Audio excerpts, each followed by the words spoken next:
Oh, hello everyone. It's been a while, and today, every time my face just looks weird, and I don't know why. But anyway, what am I doing? Oh, yeah. So here's the thing.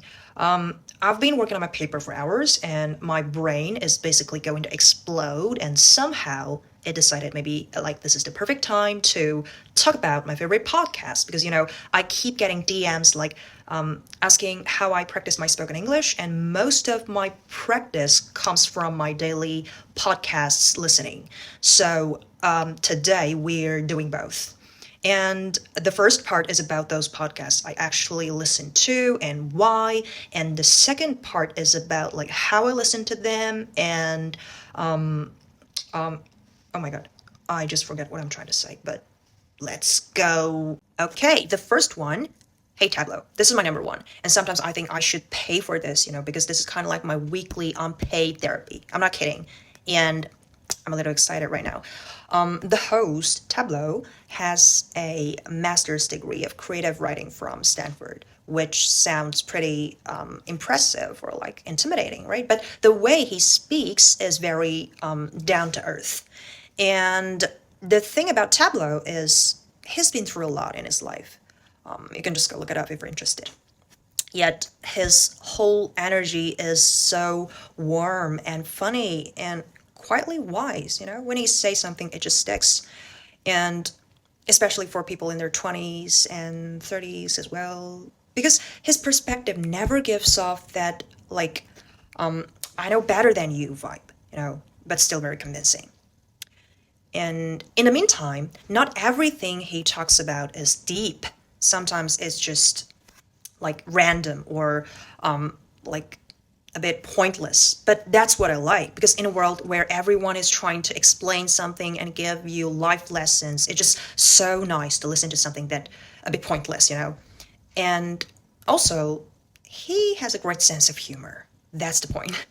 All right, the second one is called Anything Goes with Emma Chamberlain. And this is a recommendation from one of my very cool younger friend. And this is where English podcasts became like a daily habit for me. Like I've been listening to this so long that some of the phrases have just fully colonized my brain. Some of my rhythms, some of my expressions are just like the host Emma. If you go listen to her, you'll see. So I can say this is the best example of how daily habits influence my spoken English. And the reason I like her is mainly because the host, Emma, never tries to act polished or perfect. She just says whatever comes to her mind. And that kind of like raw honesty actually broke my stereotype of those influencers who became very famous at a very young age. And for those, like for the practical side, she has a very classic Gen Z California accent and very clear pronunciation, medium speed, very casual. Like sometimes you just feel like she is freestyling, which is great. This is great for training your ears for how people actually talk in real life, not just those textbook English. And I would recommend her earlier episodes more because there is kind of like more raw, unpolished energy there that is hard to replicate. Okay, I'm tired. I need to change my position. So next one is called. Actually, I want to hold this one while I'm speaking. This is pretty good. I bought this one. I'm sorry. The next one is called The Psychology of Your 20s. Same area as Emma, like confusion, anxiety, self-doubt, relationships, and career problems in her 20s. But the host, Gemma, I know their names are kind of similar. Gemma actually cites more theories and studies and research and so on. So it feels more, grounded in a way that is different from Emma. If Emma is like a friend who makes you feel less alone, then Gemma is the one who actually helps you understand what's going on. And for listening practice, Gemma has an Australian accent, but not very strong. It just sounds clear and steady. And I would recommend her later episodes more because early Gemma, for me personally speaking, early Gemma sounded faster in speed, and her tone was a bit flat for me. So it was harder to follow. But now Gemma just sounds more confident and expressive, which is more engaging and easier to follow. So yeah. Well, these are a bit more personal. Sometimes I listen to the official podcast for Pluribus, where the creators talk about the plots, characters, behind the scenes. It's a bit harder to follow, but I am really interested in the content itself, so I still listen, no matter how much I actually catch. And then this one is more like a niche learning source. Technically speaking, these are not podcasts. These are some live stream clips from one of my favorite K-pop idol, Kiho. He is Canadian and streams mostly in English, mostly just chats with fans. And actually, this is another perfect zero pressure material for me because it's just really casual and it's great for picking up daily expressions.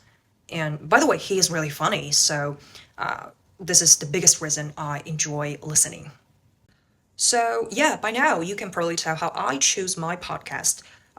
Two standards. The first one is I have to actually care. Because I used to think that if I'm practicing my English, should I be listening to something more serious, like TV talks or BBC News? But the problem is I find them super boring, personally speaking.